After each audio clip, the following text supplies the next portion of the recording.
Was in a car today, last night too, and joining my ad list on YouTube, on my playlist, is a commercial pertaining to addiction. It was for Asheville's Rehab or Recovery Center. And I thought to myself, God, what are you trying to tell me? That this is the first time of instance that like this ad has shown on my YouTube to me. And then it kept repeating it. And the guy said something that I thought was important for that particular time. It like was needed. He said we deal with the addiction, not the coping of the addiction. He said the addiction is not the drug. The addiction is to the pain behind the drug that you're trying to cover up. That's what you're addicted to. Addiction is having something and not wanting to let go of it. The drugs are just something that you use to cope and deal with the fact that you don't want to let go of it. And I was like, bro, that's good. Because God will give you something. And the struggle with many people is that we find ourselves in this story. For the kingdom of heaven is like a man. It says it's like unto a man. That God will give you 1, 5, and 10.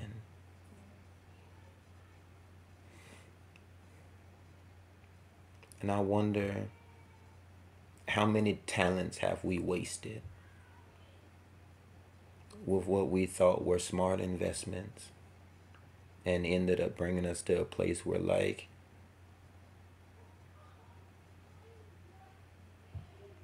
it wasn't a good one anyway.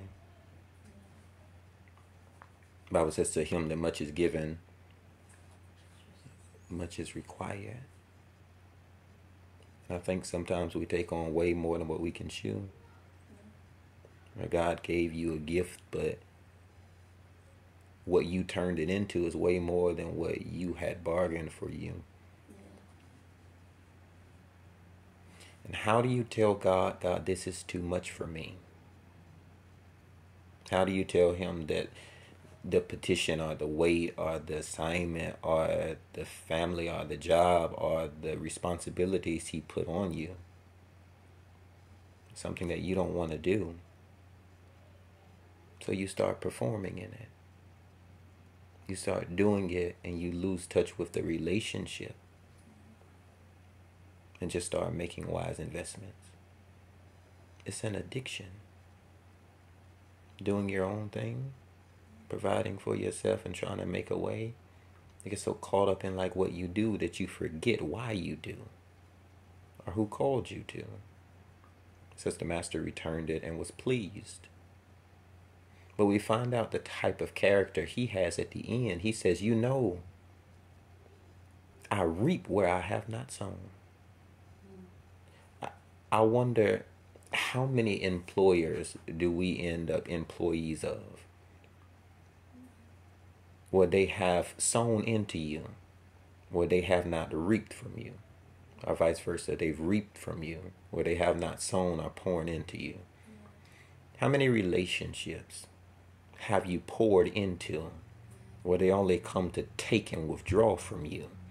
And you end up at the end of the day, they're pleased with you because they know that they can withdraw where they haven't made a deposit. I wonder how many people find themselves in just that place where you're making everybody else happy and the load that you carry is too much for you, but as long as people around you are smiling and happy and satisfied with what you do it. The last man said, I had one job. One. Well, the master gave me a talent.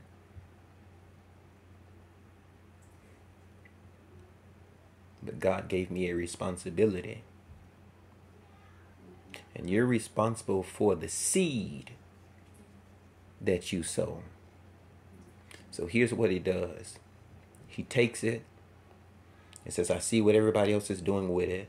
And it's easy to follow the like currency of the crowd, to do what everybody else do, just go with the flow. But I'm going to plant mine. And if it grows, I know it's good seed. And if it does not grow, then ain't nothing I could do with it. It's like any good farmer. He plants it and sits there and wait on it. And you got to be like persistent in your wait to wait on God. Right? I'll plant it and I'll sit here. That's not you planning it or praying about it and getting up doing something. That's you sitting, God, I'm going to wait on you. I think it's reminding me like a lot in this season, just sit and wait. See, you're too anxious. You get a little bit of the blessing. And he's like, but can you sit and wait for it to grow and blossom and bloom? You don't even have the whole plan yet. You don't even know what your next move is. All you know is that you just wanna go. And he's like, I know you're tired of being here, but right here, you haven't even sprouted yet. Right? You get a little bit of the water. And you think you can do grown tree stuff. So he plants it. And he sees no increase from it. The master comes in and he's displeased with him. What the hell you been doing? And he tells him, I know that you reap where you have not sown. He doesn't hold back his words. He doesn't like cower in fear and be like, I want more of that stolen stuff. And the master confirms it. Yeah, you know that. Where have you been in it? It's being able to identify that this isn't helping me. It's being able to identify that when I pray on it, God clears up for me because no growth comes from it. You said that the first step of addiction is just admitting it. Knowing that you struggle with something. That is, you're planting and not seeing no increase from it. He said, and the underlying issue isn't the growth of the tree. Is where the seed came from that should be an issue for me. I thought that was good.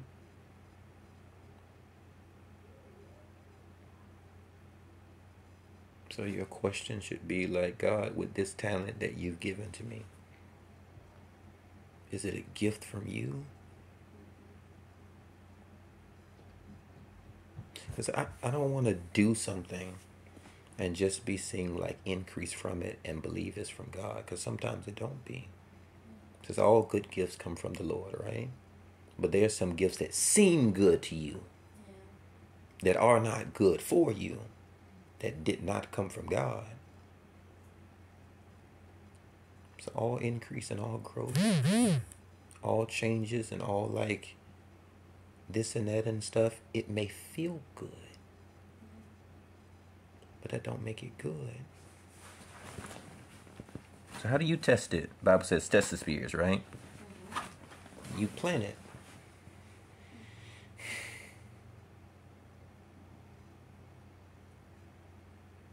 You plant it. There's no growth from it. And it's dead.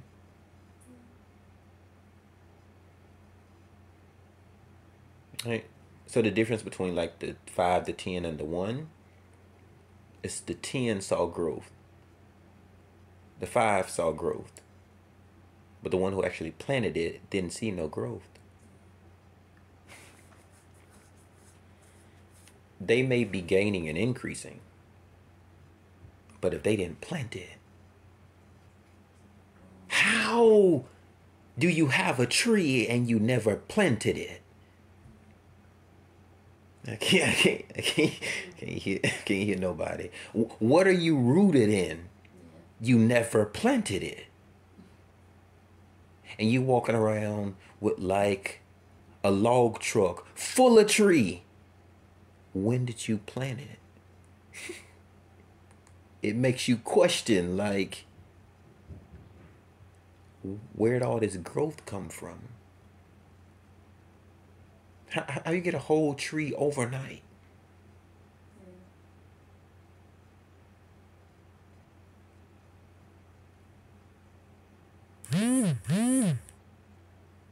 Does that make sense? It's like because there's no growth in it. Like, yeah, they may see that, 5 turns into double or 10 turning double. Like, because there's no actual growth in it. Like, it's not going to grow or actually go anywhere. Yeah. Yeah. See, profit and growth is different. It says, what does it profit the man? Right? To gain the entire world and still lose his soul. You may have profit, but the man who had the one said, I want growth. I don't want God to like multiply the blessing. I just grow the seed. If you just grow the seed, then the seed produces. If not, we just have like multiple problems. That's having one kid and it not working out with their mom. And so God don't like plant you in 80 different states to keep on having kid over here and kid over here and kid over here. God is like, I'll just grow the one family. Yeah. That you can be profitable and gaining and it look big. And the whole time you're losing out because you got too many to maintain. Man said, God, if you can't grow my one, if you can't grow my one, then I don't want nothing to do with it. Okay? Be that persistent in your job, in your calling, in your parenting, in your recovery, and like whatever situation, and you're overcoming, you're like coming out or whatever. Be that persistent. God, I'm going to put my hands to doing one thing. One. Grow it, or I'll move on to something else. I get anxious. A lot of people do. And we begin doing 10 different things. Yeah. Right? And since you're moving fast, it seems like there's so much going on and so much happening, but there's no growth. Right? And we forget like the importance of being planted, rooted. So what happens is you grow up too fast. You get too big too quick. And then when a wind comes, it blows the tree down because it's not planted in anything. Or it just exposes you and be like, you look like you got a lot. But at the end of the day, you ain't rooted in nothing. So it's easy to lose it. We kind of had that discussion with the financial class I take. So the new instructor we have, she was like, it starts with like the mindset, but she's like, you're learning to grow something. But she was like, you have to do things completely different. Yeah. So she was like, right off the bat, in order to grow it, you gotta like pray. Like submit first. That's good. So she challenges us that like whatever you get financially. That's good. Before like, in which we did that. That's good. She's like, before you do anything, you pray. And give God That's thanks. good. And then you ask